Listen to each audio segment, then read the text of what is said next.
Hello friends, good afternoon. मैं एजाज़ अहमद आपको अपने चैनल हिस्ट्री नामा में स्वागत करता हूं। आज मैं आप लोगों को प्राचीन काल के इतिहास के बारे में बताऊंगा। प्राचीन काल के इतिहास की शुरुआत कैसे होती है। वैसे आपको सबको पता है कि इतिहास जो है ये कई हिस्सों में बटा हुआ, तकरीबन 3 हिस्सों में, प्राचीन काल, मध्यकाल और आधुनिक काल। हम प्राचीन काल की बात करते हैं, प्राचीन काल की शुरुआत की बात करते हैं। इसमें इससे पहले कि मैं आप लोगों को पढ़ाना शुरू करूं, आप लोगों को रिक्वेस्ट करता हूं कि आप लोग, जो लोग बच्चे इसमें नए हैं, वो लोग हमारे चैनल को सब्सक्राइब कर लें, लाइक करें तथा बेल आइकन ज़रूर दबाएं, क्योंकि उससे आने वाले वीडियो आप तक आसानी से आप उस तक पहुंच सकते हैं। तो आज मैं आपको बताना चाहता हूं stone age culture. Stone age, इसे बताने से पहले मैं बताना चाहता हूं बच्चों कि हमारा जो जीवन है ये इम्पोर्टेंट इसलिए होने वाला है क्योंकि हमारे जीवन की शुरुआत में बताने जा रहा हूं आप लोगों को। आज का जो मानव है वो पहले क्या था, कैसे था, इसके बारे में बताने जा रहा हूँ। इसलिए आप लोग इसे बहुत सावधानी से, बहुत ध्यान से सुने, क्योंकि जब तक आपका पूरा ध्यान इस पर नहीं होगा आपके समझ में नहीं आएगा। तो मैं आप लोगों को बताना चाहता हूँ कि ये जो हमारी धरती है, ये हमारी जो ज़मीन है, तकरीबन माना जाता है, ऐसा ज्योग्राफर्स का मानना है, साइंटिफिकली जिन्होंने प्रूव किया है, कि 4 अरब साल पहले अस्तित्व में आई थी। ये 4 अरब साल पहले, यानी 400 करोड़ साल का इसका अपना इतिहास है। यानी कि यह ज़मीन जो है 400 करोड़ यानी 4 अरब साल पहले अस्तित्व में आई थी। लेकिन उस समय 4 अरब साल पहले, उस समय ये ज़मीन बिल्कुल आग का दहकता गोला थी, बिल्कुल सूरज की तरह से आग का दहकता गोला। और इस तरह से ये इतनी गर्म थी, इतनी ज़्यादा इसमें बिल्कुल जैसे आज सूरज गर्म है, तपता है, उसी तरह से ये था। लेकिन ऐसे जलवायु परिवर्तन होते गए समय के साथ साथ, धीरे धीरे ये आग ठंडी हो गई और आग ठंडी होती चली गई और इतनी ठंडी हुई कि ये ज़मीन जो थी ये बर्फ़ बन गई। यानी कि इस धरती के ऊपर चारों तरफ बर्फ ही बर्फ हो गए। फिर समय के साथ फिर परिवर्तन आया, धीरे धीरे ये बर्फ पिघलना शुरू हो गई। कुछ जगहों पर हमने देखा कि ज़मीन की परत, जो आज मिट्टी है, वो दिखाई देने लगी और बहुत सारा इसमें एरिया, तकरीबन अगर हम बात करें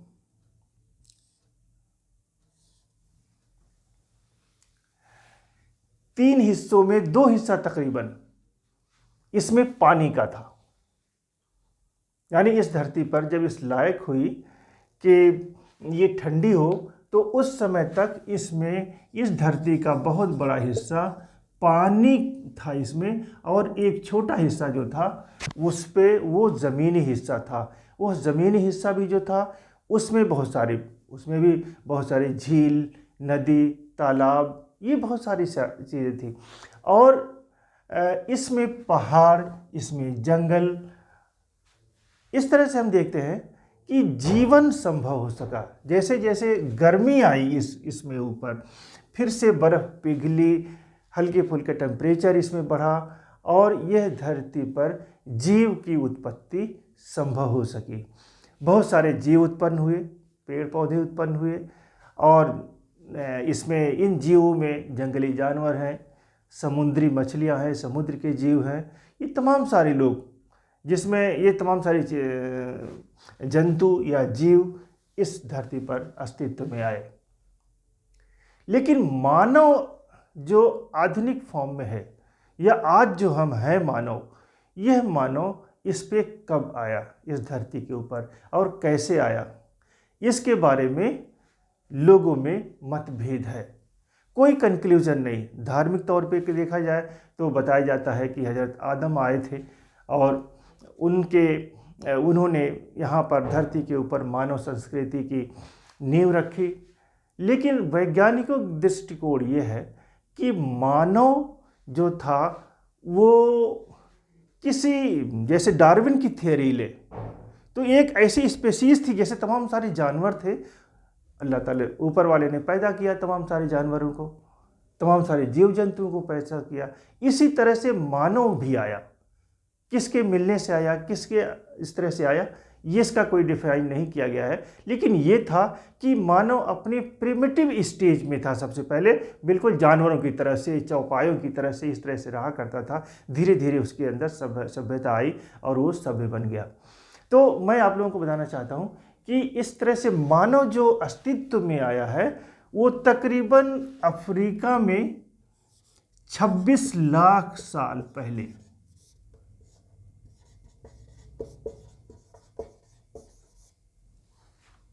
26 लाख साल पहले ऐसा माना जाता है इसका अस्तित्व में आया, ये अफ्रीका में। लेकिन हम भारत की बात करते हैं, भारत में कब आया ये, इसकी उत्पत्ति कब देखने को मिलती है। जाहिर है लाखों साल पहले का ना तो कार्बन डेटिंग से पता चल पाएगा हमें, न किसी और तरीके से इसके बारे में हमें जानकारी मिल सकती है। तो हम इसमें कुछ पत्थरों के, कुछ औजारों के आधार पर जो वो लोग मानव यूज़ करता था उसके आधार पर हम निकालते हैं कि कुछ साल पहले, तकरीबन 25 साल पहले तक हमें ये मालूम था कि भारत में मानव 5 लाख साल पहले अस्तित्व में आया था। इसके बाद कुछ अवशेष और मिले, रिसर्च होती चली गई तो पता चला नहीं 15 लाख साल पहले भारत में था। कुछ ऐसे भी मिलते हैं जिसमें 20 लाख साल पहले का भी है, बहुत रेयर ऐसे हैं मगर।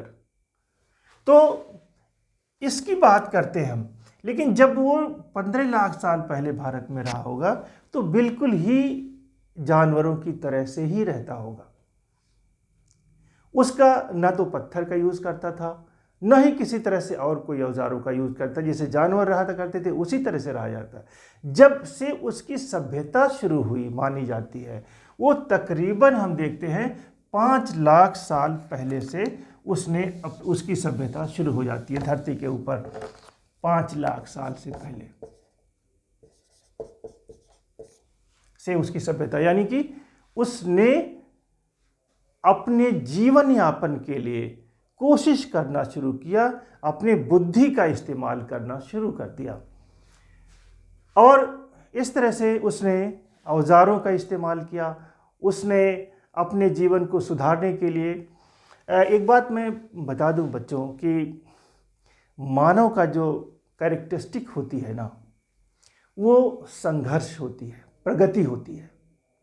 अगर कोई प्रगति नहीं करता है, कोई संघर्ष नहीं करता है तो मानव नहीं है। एक डेफिनेशन, मेन चीज, संघर्षशील होता है। वो निरंतर तरक्की की तरफ, प्रगति की तरफ कोशिश करता है। वो किस तरह हमें आगे बढ़ा जाए, हम आगे की सोचे। जानवर नहीं सोचता ऐसा, या कोई और मखलूक ऐसा नहीं सोचती है। तो संघर्ष तथा प्रगति इसकी खास पहचान होती है। उसी संघर्ष और प्रगति से यह आगे बढ़ता हुआ आज इस अवस्था में मानव पहुंच चुका है।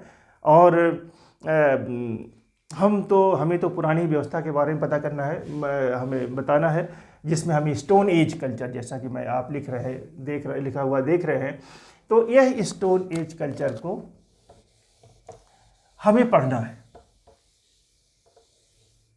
इसमें स्टोन एज क्यों कहा जाता है?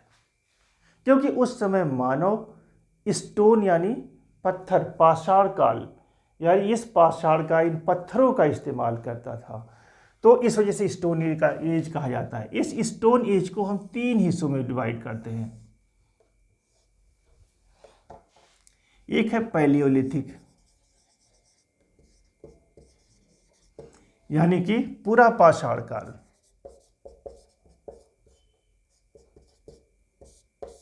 पूरा पाषाण काल। एक है मेसोलिथिक, मध्य पाषाण काल, एक है नियोलिथिक,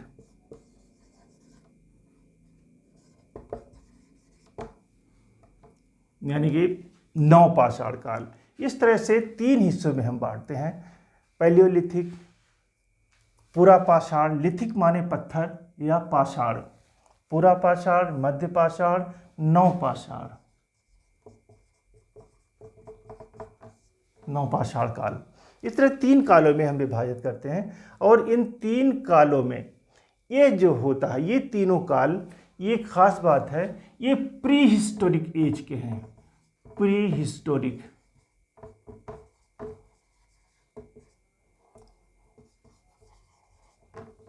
प्री हिस्टोरिक एज या स्टोन एज, यानी इतिहास से पहले का काल। इसके बाद ऐतिहासिक काल शुरू हो जाता है नवपाषाण काल के बाद।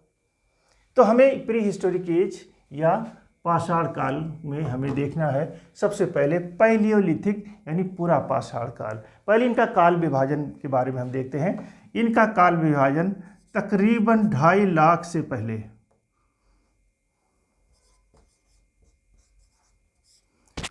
2.5 लाख से शुरू होता है, 1 लाख, सॉरी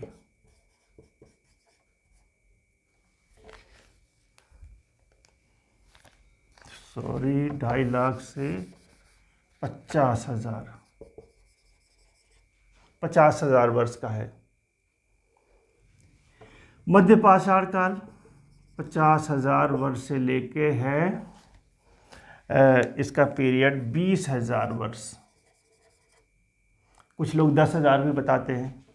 नवपाषाण काल का 20,000 से लेके 4,000 साल का ऐसा माना जाता है कि ये अपना इनका काल। तो सबसे बड़ा काल जो है पुरापाषाण काल है, पैलियोलिथिक एज। पुरापाषाण काल में हम देखते हैं कि पत्थरों का इस्तेमाल करता था मानव, पुराने पत्थरों का। अब मैं इसे मिटा देता हूं बच्चों, क्योंकि फिर से और मुझे कुछ लिखना है। पुरापाषाण काल यानी पत्थरों का। ये पत्थर जिसको मानव यूज़ करता था वो किस चीज़ का होता था, कैसा होता था? सबसे पहले मैं आप लोगों को बताता हूँ कि क्वार्ट्ज, एक खास तरह का पत्थर होता था, क्वार्ट्ज पत्थर। ये लगता है आप लोग, क्योंकि घड़ियों पे देखते हुए क्वार्ट्ज लिखा होता है, इसी नाम से है, ये यूज़ होता है। इसलिए ये पत्थर आपको लगता है बड़ा कीमती होगा, लेकिन बड़ा कीमती नहीं होता है पत्थर, ये बड़ा रफ होता है, हर जगह मिल जाता है, कहीं भी देखने में बिल्कुल वाइट सा लगेगा। कहीं आप देखते होंगे कि सड़क वगैरह बन रही हो तो जहाँ पर बिल्कुल वाइट संगमरमर की तरह छोटे छोटे पत्थर दिखे, वो समझ लीजिए ये क्वार्ट्ज पत्थर है। क्वार्ट्ज पत्थर की खास बात ये होती है कि जब इसे हम तोड़ते हैं तो एकदम से ही टूट जाता है, तोड़ने में बड़ा रफ सा होता है और बड़ा पैना टूटता है, वो खास बात उसकी है। तो उनमें पहचान तो इतनी थी पुरापाषाण काल के लोगों में कि हमें कौन सा पत्थर इस्तेमाल करना है, तो क्वार्ट्ज पत्थर ये लोग यूज़ करते थे। इस बात को हम अपने दिमाग में बिठा लें। ये पत्थर जो थे, ये खास बात ये हम देखते हैं कि ये भारत में इस तरह के क्वार्ट्ज पत्थरों या स्टोन एज का इस्तेमाल करने वाले कहाँ कहाँ पर थे, कौन कौन से जगहों पर थे। तो सबसे पहले देखते हैं पंजाब जो पाकिस्तान में है, सोहन घाटी, सोहन वैली, बेलन घाटी, और बहुत सारे, आंध्रा, कर्नाटक, राजस्थान, इस तरह से बहुत सारे एरिया में ये तमाम सारे लोग, यानी जितनी तकरीबन नदियों के किनारे इनके अवशेष मिलते हैं, इन पत्थरों के अवशेष। उनका तो नहीं मिल सकता इतना पुराना, लेकिन इन पत्थरों के अवशेष उस समय के काफ़ी कुछ मिलते हैं, वो यहाँ पे पाए जाते थे। मैं आप लोगों को इसके बारे में बताऊंगा डिटेल में, लेकिन पहले औजारों के बारे में बताते हैं, उपकरणों के बारे में बताते हैं, जिनकी वजह से इनको एक पहचान मिलती है पाषाण काल, पाषाण की। ख़ासतौर से इनके लिए जो सबसे पहली बात बताना चाहता हूँ, यह है उनके औजार। औजार कैसे कैसे यूज़ करते थे। ये पत्थरों को, बड़े बड़े पत्थर, ख़ास तौर से चूँकि ये नदियों के किनारे रहा करते थे, तो नदियों में, नदी जो बहती थी वो पहाड़ों से जब गुजरती थी तो पत्थरों को काट देती थी, पहाड़ों को काट देती थी, और उसके बहाव के साथ जो कटे हुए पत्थर जाते थे तो वो गोल हो जाते थे। गोल पत्थर जैसे आप लिख देते हैं, हिंदू भाई उन पत्थरों को पूजते हैं पेड़ के नीचे रखकर या मंदिरों में रख करके, वो गोल पत्थर, क्वार्ट्स वाले पत्थर, क्वार्ट्जाइट पत्थर खास तौर से जो होते हैं सफ़ेद वाले, जैसे पूरा पाषाण यूज करते थे। इसलिए हम कहते हैं हमारी हिस्ट्री रिपीट करती थी। उस समय भी पत्थरों का इस्तेमाल, वही पत्थर काम आ रहे थे, आज भी भगवान के रूप में वो पत्थर काम आ रहे हैं। तो ये करते थे, इन बड़े बड़े पत्थर होते थे इसके, इन पत्थरों को लोग तोड़ते थे औजार बनाने के लिए। पत्थर को तोड़ने के लिए एक छोटा पत्थर लेते थे, हैमर, हथौड़ा जिसे हम कह सकते हैं, हथौड़ा था, हथौड़ा के रूप में एक पत्थर यहाँ इस पे मारते थे, टकराते थे।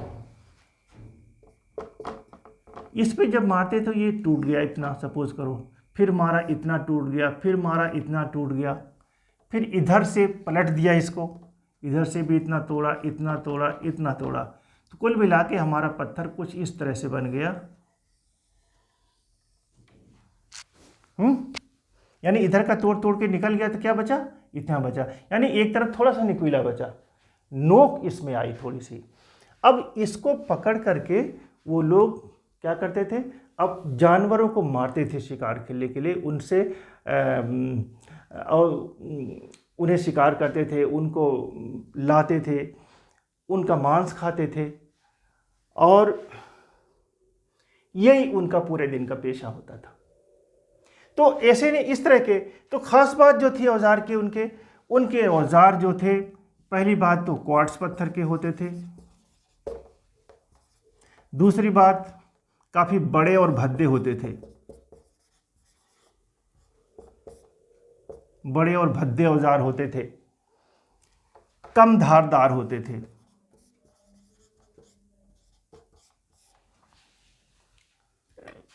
इन औजारों में छीलनी, बेधनी और खोदने के लिए, मारने के लिए भाला, फरसा टाइप का, इस तरह से औजार ये बनाते रहते, तोड़ तोड़ के अपने आप ही बन जाता था। और ये जो औजार थे वो उस समय के बड़े इंपॉर्टेंट होते थे, क्योंकि प्रिमिटिव टाइप की बात कही जा रही है, जब इंसान ने कुछ होश संभाला था, सभ्यता सीखी थी या सभ्य बनने का प्रयास इसने किया था इस काल में। तो ये हम देखते हैं कि ये जो थे पत्थर जो यूज़ करते थे, ये अगर देखा जाए तो कुछ इस तरह से पत्थर होते थे, इस तरह से पत्थर होते थे। इसके अलावा, इन पत्थरों के अलावा जो औजार बनाए जाते थे वो जानवरों की सींगों के भी औजार बनाए जाते थे। इसके अलावा हड्डियों के भी औजार बनाए जाते थे। सींग, हड्डी और ये पत्थर, इन सब के औजार बनाए जाते थे उस समय में। अब हम देखते हैं कि उनका निवास स्थान, रहते कहाँ थे। रहने के लिए उनके लिए कोई ख़ास मकान वगैरह नहीं होता था, बल्कि नदी के किनारे रहा करते थे।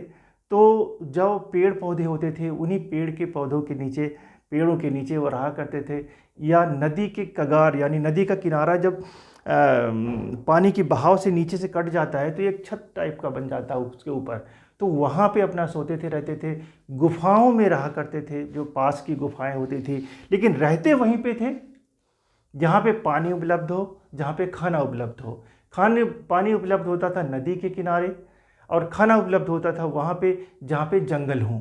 इसी स्थान को लोग ख़ास तौर से चुनते थे। वो जानवर की तलाश करते थे,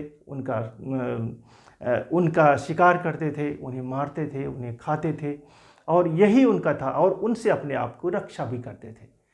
उस समय तक ना तो घर बनाना जानते, ना आग का आविष्कार हुआ था, ना पहिए का, ना किसी चीज़ का कोई आविष्कार नहीं था, बल्कि वो लोग एक बहुत ही सिंपल जीवन व्यतीत करते थे तथा रफ जीवन व्यतीत करते थे।